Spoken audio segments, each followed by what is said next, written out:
यीशु मसीह के मधुर नाम में आप सबको नमस्कार। मैं हूं पास्टर श्याम और आप देख रहे हैं होप चैनल हिंदी और साथ में मैं आपका स्वागत करता हूं भविष्यवाणी के अध्ययन में। आज हम इस किताब के अंत में आ चुके हैं। मेरे बहन भाई, हम दानियल की पुस्तक पढ़ रहे हैं और ज्ञान अथाह है, सोच अथाह है, परमेश्वर के विचार अथाह है। लेकिन हम आज इस पुस्तक के अंत में हैं। इस पुस्तक के अंत के अंदर कुछ विचार और विमर्श हमें बहुत ज़रूरी है जो करने हैं। स्टूडियो में हमारे अतिथिगण हैं जो हमारी मदद करेंगे।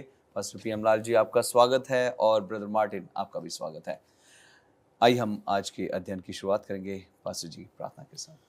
प्रभु तेरा धन्यवाद देते हैं जब हम अध्ययन में अपने आप को लगाते हैं, चाहते हैं तेरे पवित्र आत्मा की सामर्थ्य, बुद्धि और ज्ञान हमें मिले और तेरी अगुवाई में चलकर प्रभु हम तेरी इच्छा का पालन करने वाले हो सकें।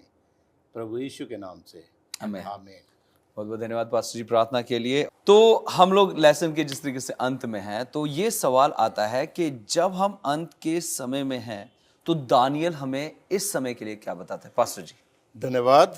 हम लोग दानियल की आखिरी अध्याय में आ चुके हैं और पहले अध्याय से लेकर हम लोगों ने बहुत आशीषें पाई हैं प्रभु के वचन की। आमीन। और हमने देखा कि किस तरीके से परमेश्वर के लोग जो है वो स्ट्रगल में रहे जी दानियल के पहले अध्याय से लेके अब तक के। जी पर हर कदम के ऊपर हम देखते हैं स्वर्ग के परमेश्वर ने उनकी अगुवाई की और उनको विजय जो वो दी है। अब मैं आपके सामने पढ़ना चाहूंगा दानियल की पुस्तक, उसका 12वां अध्याय, उसका पहला वचन। जी यहाँ लिखता है, उसी समय, कब? अंत के समय, क्योंकि दानियल की पुस्तक जो है वो अंतिम समय के लिए लिखी गई। जी बिल्कुल। उसी समय मीकाएल नामक बड़ा प्रधान जो तेरे जाति भाइयों का पक्ष करने को खड़ा रहता है वह उठेगा। जी तब ऐसे संकट का समय होगा जैसा किसी जाति के उत्पन्न होने के समय से लेकर अब तक कभी ना हुआ होगा। परंतु उस समय तेरे लोगों में से जितनों के नाम परमेश्वर की पुस्तक में लिखे हैं वे सब बच निकलेंगे। आमीन आमीन। जो भूमि के नीचे सोए रहेंगे उनमें से बहुत से लोग जाग उठेंगे, कितने तो सदा के जीवन के लिए और कितने अपनी नामधराई और सदा तक अत्यंत घिनौने ठहरने के लिए। तो यहाँ पर हम देखते हैं ये बाइबल के पदस्थल हमको अंतिम न्याय और जजमेंट के बारे में बताते हैं। जी बिल्कुल। जब परमेश्वर इस पूरी दुनिया का न्याय करेगा और जो धर्मी हैं वो अपना प्रतिफल पाएंगे और जो अधर्मी हैं वो अपना प्रतिफल पाएंगे। प्रकाशित वाक्य उसका 22वें अध्याय में और उसके 12वें वचन में लिखता है, देख मैं शीघ्र आने वाला हूँ और हर एक के कामों के अनुसार प्रतिफल देने के लिए, फल देने के लिए प्रतिफल मेरे पास है। आमीन। तो परमेश्वर जो है हर एक के कामों के अनुसार हर व्यक्ति को जो है वो चुनेगा और जिसने जो किया है वो उसका प्रतिफल जो है वो प्राप्त करेगा। और माइकल जो मुख्य प्रधानों में से एक है जी, उसका नाम फिर दोबारा यहाँ पर आता हमारे है। सामने आता है बिल्कुल। और उसको यहाँ पर लिखता है, वहां पर 10वें अध्याय में उसको मुख्य प्रधान कहा गया। जी मुख्य प्रधानों में से एक, यहाँ पर बड़ा प्रधान उसको कहा गया। आमीन। बड़ा प्रधान कौन है? हमारा प्रभु यीशु यीशु मसीह। मसीह, पिता परमेश्वर। जी तो उसके विषय में यहाँ पर जो है वो बताया गया है कि जितने लोग का नाम परमेश्वर की पुस्तक में है। हम याद करते हैं मूसा का जब इजराइलियों के साथ संघर्ष चल रहा था, खुदा के लोग जब पाप में डूब रहे थे और परमेश्वर ने उनसे कहा कि मूसा से कहा, मूसा तू अलग हो जा और मैं इनको यहीं ख़त्म कर देता हूँ। मूसा बीच में दीवार बन के खड़ा हो गया। उसने कहा, हे परमेश्वर, यदि तू इनको नाश करेगा तो मेरा नाम भी जीवन की पुस्तक से निकाल दे, हटा दे। बिल्कुल। तो जिनके नाम जीवन की पुस्तक में आ गए, जन्म से यदि हम देखते हैं तो सबके नाम जन्म की पुस्तक से, जन्म से ही जीवन की पुस्तक में लिखे जाते हैं जी। लेकिन आगे जाके हमारे कर्मों के आधार के ऊपर फिर निर्णय जो है वो लिया जाता है। है। परमेश्वर फिर जो है वो उसको न्याय करता है, जी। और उस न्याय के आधार के ऊपर। और हम देखते हैं, हमने शुरू में देखा था कि दानियल की पुस्तक जो है वो अंतिम समय के लिए लिखी गई है। और हमने ये भी स्टडी किया था अपने वचनों में कि अंतिम समय जो है वो 1798 के बाद अंतिम समय जो है वो आरंभ हो जाता है। जी बिल्कुल। तब से लेकर आज तक प्रभु का चर्च जो है वो बहुत ही बड़े संघर्ष में से गुजर रहा है। जी। शैतान की कोशिशें बहुत ज्यादा बढ़ गई। पहला पतरस 5वां अध्याय उसके 8वें वचन में लिखता है, कहता है कि वो फाड़ने वाले भेड़िए की मानद जो वो निकल आया है। बिल्कुल कि किसको फाड़ खाए, क्योंकि वो जानता है कि अब उसका समय कम है, बहुत निकट बहुत है, थोड़ा सा बहुत थोड़ा रह गया। सो जितने भी विश्वासी गण हैं, हम लोग प्रभु के लोग हैं, हम जानते हैं जितने जैसे जैसे हम अंत की ओर बढ़ेंगे वैसे वैसे हमारे दुख और परेशानियां, स्ट्रगल भी बढ़ती चली जाएगी। बिल्कुल। लेकिन हमें खुशी इस बात की है कि बड़ा प्रधान मिकाएल हमारे साथ खड़ा है। आमीन आमीन आमीन। वो हमारे साथ खड़ा है। बिल्कुल। और जब वो खड़ा है तो हो सकता है कि वो हमको संकट से ना बचाए, लेकिन संकट में वो हमारे साथ आकर खड़ा हो जाता जी। है। आमीन आमीन। ये उसका प्यार है, यही उसकी दया है हमारे जी ऊपर। जी बिल्कुल। वो चाहता है हम संकट में से होकर निकलें, ताकि हम जो है वो शुद्ध हो जाए, प्योर हो जाए, संसार के दुखों परेशानियों का जो सामना नहीं करते, वो परमेश्वर की इच्छा को अभी नहीं मान सकते हैं। मैंने पिछली बार एक संदेश दिया था, मैंने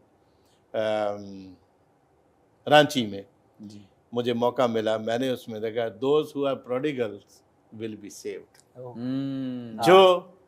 जो प्रोडिगल उड़ाऊ पुत्र की तरह जो संकट में से होकर गुजरे हैं, वो जीवन प्राप्त करेंगे प्रभु में। आमीन। तो प्रभु ने हमें इसीलिए चुना, इसलिए बुलाया। जी बहुत बहुत धन्यवाद, बहुत बहुत धन्यवाद।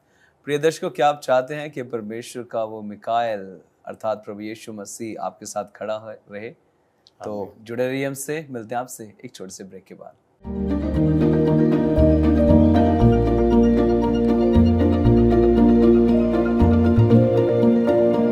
प्रिय दर्शकों, आपका स्वागत है फिर से ब्रेक के बाद। और इस वक्त हम चर्चा कर रहे हैं दानियल के अंतिम अध्याय में। और यहाँ पर एक खास बात है जो प्रकाशित वाक्य में मिलती है, जो हमें इन अंत के दिनों में बहुत आयत से स्ट्रांगली, एक मजबूत तरीके से हमें ताकत देने के लिए वो संदेश देता है। वो है 3 स्वर्गदूतों का संदेश। जी बहुत बहुत शुक्रिया पास्टर जी। और बड़ा खुशी का वो पल था जब देखा कि दानियल में 3 स्वर्गदूतों का भी जिक्र है।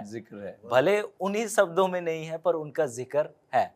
तो यदि आप दानियल का 11 देखें, पास्टर जी ने बहुत सुंदर तरीके से 12 को बताया, पर आप देखिए जो है 3 स्वर्गदूतों का संदेश जो है आपको दानियल 11 का 44 और 45 पे आपको यहाँ नजर आएगा जी। और यदि आप देखें, यहाँ बताता है कि एक जो है समाचार जो है पूरब से और उत्तर से आती है, जो कि किसको परेशान कर देता है? छोटा सिंह को।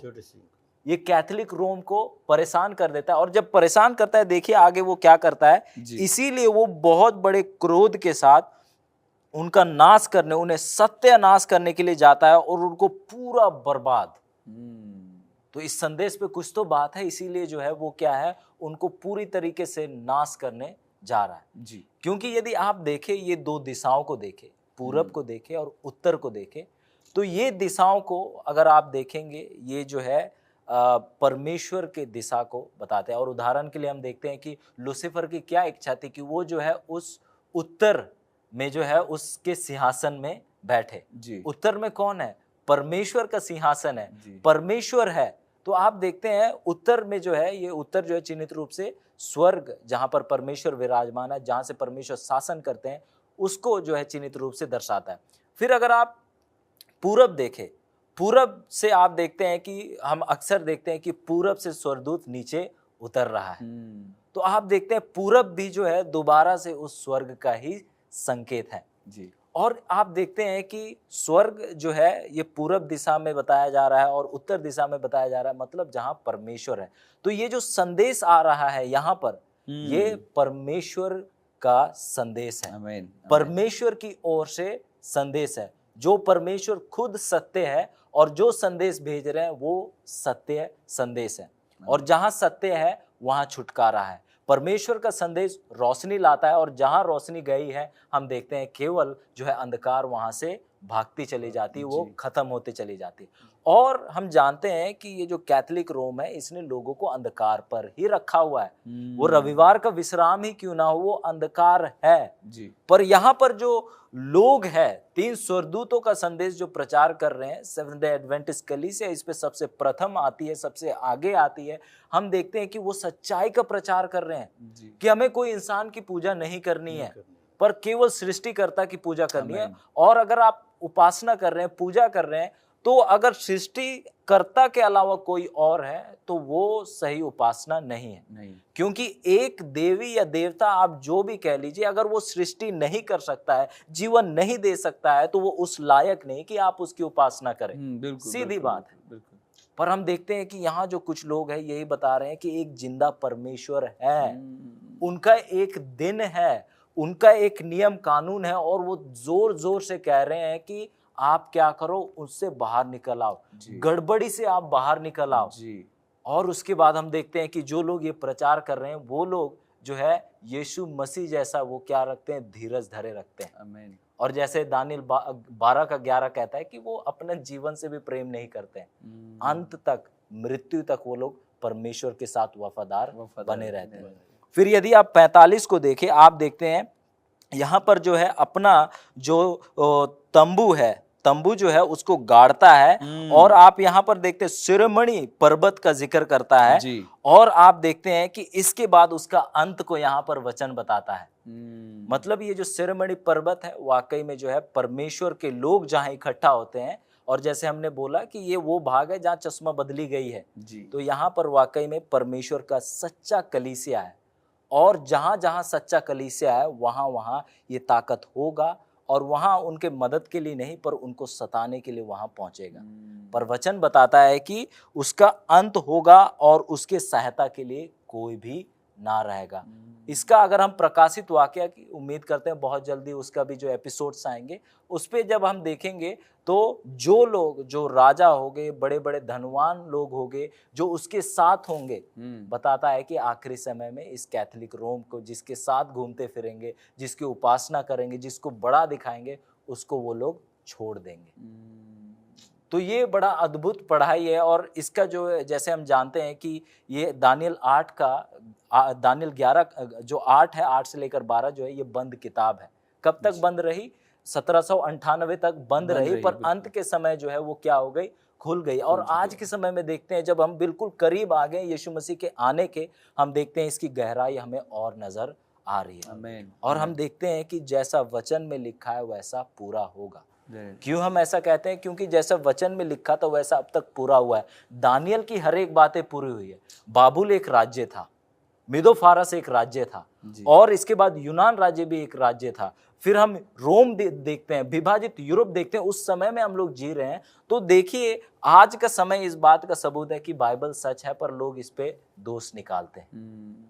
यदि वो राज्य सच थे तो यीशु मसीह का राज्य भी सच। आमीन, आमीन। और आज के समय में देखेंगे हमारा यहाँ होना, ये भी 3 स्वर्गदूतों का संदेश प्रचार होना है। बिल्कुल, बिल्कुल। और मानिए या ना मानिए, शैतान इस बात से खुश नहीं है। शायद लोग जो बैठकर देख रहे हैं उनको जो पर्दे पीछे जो लड़ाई है उसको शायद वो देख नहीं पाए हैं, पहचान नहीं पाए हैं। जब हम रिकॉर्डिंग के दौरान हमने उस चीज को अनुभव किया है, कुछ तकनीकी खराबी अलग चीज, तो हम देखते हैं कि जहाँ परमेश्वर का काम हो रहा है शैतान जो है नाखुश है। और जैसे पास्टर जी ने कहा कि वो जानता है कि उसके पास समय कम है, पर हम परमेश्वर का धन्यवाद करते हैं क्योंकि परमेश्वर ने वायदा दिया है, जो लोग 3 स्वर्गदूतों का संदेश का प्रचार करते हैं उनको वायदा दिया है कि अंत तक मैं आपके साथ काम आमीन करूंगा। आमीन और परमेश्वर जो है ऐसे किसी को अच्छा महसूस कराने के लिए नहीं कहते हैं। इंसान हम कभी किसी को अच्छा महसूस कराने के लिए खुश कह देते करने हैं, के लिए। खुश करने के लिए। हाँ। पर परमेश्वर जब कहते हैं तो वो उनको कर सकते हैं, इसीलिए कहते हैं। बिल्कुल बिल्कुल वो झूठ नहीं बोलते, किसी को धोखा नहीं देते, जी। जैसे शायद मनुष्य करते हैं। तो हम परमेश्वर का धन्यवाद करते हैं क्योंकि बहुत जल्द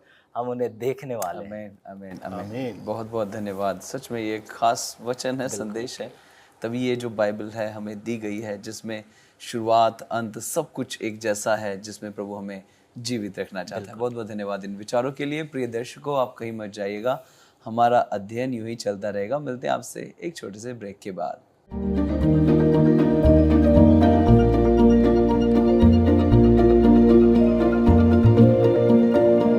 प्रिय दर्शकों, आपका स्वागत है फिर से ब्रेक के बाद, और हम चर्चा कर रहे हैं अंतिम भाग की, दानियल की। और मैं पादिक साहब आपके पास आना चाहता हूँ। जिस तरीके से हम लोग दौड़ते हैं तो हमारा एक लक्ष्य होता है। अभी हमने अध्याय 1 2 3 4 5 6 7 करके अब हम 12वें में पहुंचे हैं। तो क्या है लक्ष्य दानियल की पुस्तक का? जी धन्यवाद। बहुत ही प्यारा क्वेश्चन है। और दानियल की पुस्तक का भी एक लक्ष्य है और हमारा भी लक्ष्य अब समाप्त हो रहा है, क्योंकि हम भी अंत में पहुंच चुके हैं इस पुस्तक के। जी पर हम इतना ज़रूर जानते हैं कि हमारा लक्ष्य तब पूर्ण होगा जब हमारा प्यारा प्रभु स्वर्गीय बादलों के ऊपर आमीन आमीन आएगा। आमीन हम दानियल की पुस्तक में आज तक अध्ययन किया है। हमने देखा कि दानियल की पुस्तक के पहले 6 चैप्टर जो थे वो स्टोरी चैप्टर्स थे, जो हमको बता रहे थे कि हमको कैसा जीवन इस पृथ्वी के ऊपर जीना चाहिए। और बाद की प्रोफेसी के चैप्टर्स जो हैं, भविष्यवाणी के, वो हमको बता रहे हैं कि हम प्रभु यीशु मसीह के दूसरे आगमन के कितना निकट पहुंच चुके हैं, कितना निकट पहुंच चुके हैं। और इस पूरे समय के दौरान चर्च जिस संघर्ष में रहा, जिस स्ट्रगल में रहा, परेशानियां आईं, उतार चढ़ाव बहुत आए, बहुत दुखों को झेलना पड़ा, बहुत से लोगों ने अपने प्राण गंवाए। जी लेकिन बाइबल में लिखता है, कुलुसियों की पत्री 3 अध्याय में, उसमें कहता है कि हमें चिंता करने की आवश्यकता नहीं है। हमारे प्राण जो है वो प्रभु यीशु मसीह के हाथ में सुरक्षित है। आमीन आमीन शरीर यदि चला भी जाए तो चिंता नहीं करने का, पर अपने सिद्धांतों के ऊपर, परमेश्वर के वचन की सच्चाई के ऊपर हमको बने रहने की आवश्यकता है। सो दानियल की पुस्तक में सबसे बड़ी बात जो हम सीखते हैं, वो पहली बात ये है, जो दानियल की पुस्तक का निचोड़ है। दानियल 7वां अध्याय, 4था अध्याय, उसका 17वें वचन में, कि जितने भी संसार की राज्य और हुकूमतें हैं, उन सभी के ऊपर परमेश्वर जो है वो क्या करता है? राज्य करता है। इसलिए परमेश्वर संसार के राजाओं और जितनी भी घटनाएं होती हैं, उन सब को अपने वश में रखता है और उनको देखता है। नंबर 1, ये दानियल की पुस्तक का सबसे बड़ा हमने ज्ञान जो है वो प्राप्त किया। नंबर 2, अच्छाई और बुराई के बीच में हमने संघर्ष को देखा जी कि कितने महान संघर्ष, कितने महान विपरीत परिस्थितियों में होकर प्रभु के लोग निकले, लेकिन उन्होंने कभी बुराई के सामने अपना सर बिल्कुल नहीं झुकाया। और यही संदेश मेरे और हमारे श्रोतागणों के लिए है कि दुनिया में चाहे आंधी पूरब से आए चाहे पश्चिम से आए, पर हम जो है बुराई के सामने अपना सर ना झुकाएं, सत्य के लिए हमेशा खड़े रहें। उसके बाद हमने देखा प्रार्थना का और उपवास का महत्व, हमने दानियल की पुस्तक में हमने देखा। बहुत बढ़िया। किस तरीके से दानियल का जीवन हमारे लिए एक ऐसा अद्भुत जो है वो उदाहरण है प्रार्थना का और उपवास का। जब भी कभी दानियल के जीवन में कोई संकट आता था, जब भी कभी कोई परेशानी आती थी दानियल के जीवन में, पर वो एकदम प्रार्थना और उपवास में अपना समय व्यतीत करता था। जी बिल्कुल। वचन में लिखता है दानियल की पुस्तक में, दिन में 3 समय वो प्रभु की क्या करता था? प्रभु से प्रार्थना करता था। बिल्कुल। उसने कभी पीछे मुड़ के नहीं देखा। बिल्कुल बिल्कुल। उसने ये नहीं कभी सोचा कि मैं यरूशलेम से आ गया हूँ, बाबल के लोग मेरे विरोधी हैं। उसने ये नहीं सोचा मादा फारस के लोग जो है ये हमें सता रहे हैं। Never, he always maintained his relationship with his creator. आमीन, आमीन। उसने हमेशा अपने सृष्टिकर्ता के साथ अपना संबंध अपना बना के रखा। और दानियेल की पुस्तक एक और बड़ी शिक्षा हमको देती है, और वो शिक्षा ये है कि चाहे हम कैसी भी परिस्थितियों में क्यों ना रहें, हमारा स्वर्गीय पिता और प्रभु यीशु मसीह हमेशा हमारे साथ खड़ा आमीन, रहता है। आमीन, आमीन। हमेशा हमारे साथ खड़ा रहता है। हमने देखा दानियेल के 3 साथियों के लिए परमेश्वर ने उनको आग से नहीं बचाया, बिल्कुल। लेकिन स्वयं आकर आग में उनके साथ उनके साथ खड़ा हो गया। ये दानियेल की पुस्तक का संदेश है मेरे लिए, आपके लिए, तमाम श्रोतागणों के लिए, ताकि उनका विश्वास प्रभु में मजबूत होता चला जाए और अंतिम समय के लिए वो अपनी तैयारी कर सकें। परमेश्वर, हमने देखा परमेश्वर जो है प्रभु यहोवा सर्वशक्तिमान है, और जो उसके ऊपर विश्वास रखते हैं उनको कभी निराशा नहीं देखनी पड़ेगी। बिल्कुल, उनको कभी निराशा का जीवन जीना नहीं पड़ेगा। बिल्कुल। वो हमेशा परमेश्वर के अपने विश्वास का प्रतिफल परमेश्वर से प्राप्त करेंगे। प्रार्थना और उपवास के महत्व को हमने जो है वो समझा और हमने जाना। आत्मिक संघर्ष के प्रति दानियेल की पुस्तक हमको ज्ञान देती है कि हम हमेशा अपने आत्मिक संघर्ष में जागृत रहें, सोए नहीं, सुस्त ना पड़े, कमजोर ना पड़े। ये दानियेल की पुस्तक का जो है बिल्कुल सही ज्ञान हमारे लिए मिलता है, और हमने इसको जो है वो सीखा है। मसीह के दूसरे और लास्ट में मैं आपको बताना चाहूँगा कि हमें प्रभु यीशु मसीह के दानियेल की पुस्तक हमें यही संदेश देती कि हम प्रभु यीशु मसीह के दूसरे आगमन के ऊपर अपनी नजरें गड़ाए रखें। आमीन। परमेश्वर ने अंतिम समय मैसेज जो दानियेल को दिया, मैं पढ़ना चाहूंगा आपके बीच में। दानियेल की पुस्तक 12वां अध्याय और उसका जो है वो 12वां वचन इसमें लिखता है, कहता है, क्या ही धन्य है वह जो धीरज धरकर 1335 दिन के अंत तक भी पहुंचे। तब परमेश्वर कहता है दानियेल से, कहता है, हे दानियेल, तू जाकर अंत तक ठहरा रहे और तू विश्राम करता रहेगा, और उन दिनों के अंत में जब संकट और क्लेश इस दुनिया में खत्म हो जाएगा, परमेश्वर का चर्च है वो विजयी होगा। उन दिनों के अंत में परमेश्वर दानियेल से कहता है कि तू अपने भाग के ऊपर फिर दोबारा खड़ा होगा। आमीन, आमीन। और यही हमारी आशा, यही हमारा ज्ञान। सो ईश्वर आपको सबको आशीष दे, हमारे श्रोतागणों को प्रभु आशीष दे, और हम सब उसके प्यार में मिलकर बढ़ते रहें और यीशु मसीह के आगमन की तैयारी मिलकर करते रहें। ईश्वर हम सबके साथ। आमीन। बहुत बहुत धन्यवाद पास्टर जी आपका हमारे साथ जुड़ने के लिए, और बहुत बहुत धन्यवाद ब्रदर मार्टिन आपका भी हमारे साथ जुड़ने के लिए, और इस दानियेल की पुस्तक को और भी गहराई तरीके से समझने में आपने हमारी मदद करी। मैं आपका धन्यवादित हूँ। श्रोतागणों, आपका भी मैं धन्यवादित हूँ जिन्होंने इस अध्ययन को सुना है। कृपया करके इसे अपने तक ना रखें, बांटें सबके साथ, ताकि हर एक जन अंत के दिनों के लिए तैयार हो सके, और वो वचन जो दानियेल से कहा कि तू अपने निज भाग में उठ जाएगा, वो वादा हमसे भी प्रभु पूरा करे। आमीन। आइए हम प्रार्थना करेंगे इस अध्याय के अंत में। स्वर्गीय यीशु खुदावन, इस वक्त हम तेरे पवित्र चरणों के पास आते हैं और चाहते हैं प्रभु तू अपने बच्चों को आशीष देना। जो अध्ययन सीखा है इससे तू अपने बच्चों के जीवनों में बोना, ताकि हम सब प्रभु तुझ में, तेरी पवित्रता, तेरी सामर्थ्य में बढ़े। प्रभु यीशु के नाम से मांगते हैं, आमीन, आमीन। प्रिय दर्शकों, आपका धन्यवाद इस अध्ययन को सुनने के लिए। यदि आप चाहते हैं कि और भी खास अध्याय आपके लिए लाए जाएं, तो कृपया करके कमेंट बॉक्स में ज़रूर अपने विचारों को दें, ताकि हम आपके लिए और भी बाइबल के अध्ययन लेकर आएँ, जिससे हम सब आशीष पाएं।